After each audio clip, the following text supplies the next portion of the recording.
সবাই আসলে আমরা একটা সুন্দর র্যালি করব।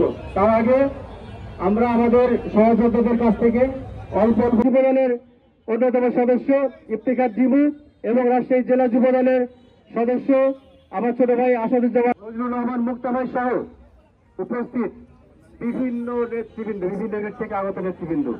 যুবদল একটি শক্তিশালী সংগঠন এবং সুশৃঙ্খল সংগঠন, সুতরাং আমরা হইচই করবো না, মন দিয়ে শুনতে হবে। এখানে কিন্তু কেউ ফালতু কথা বলবে না, যুবদল সম্পর্কে কথা বলবে, আমাদের সামনে নির্বাচন নিয়ে করণীয় সম্পর্কে কথা বলবে।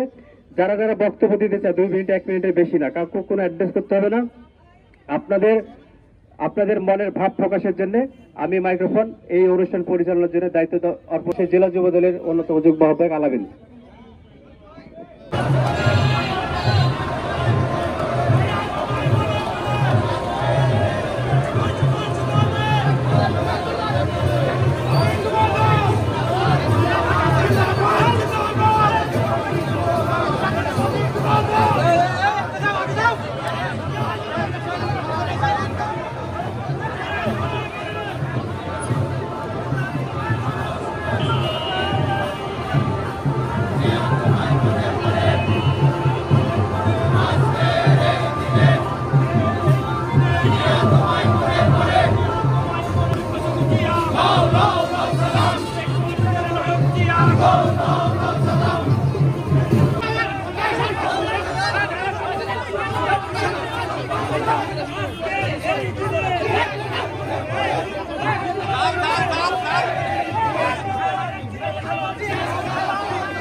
জন্মদিন শুভ শুভ শুভ দিন।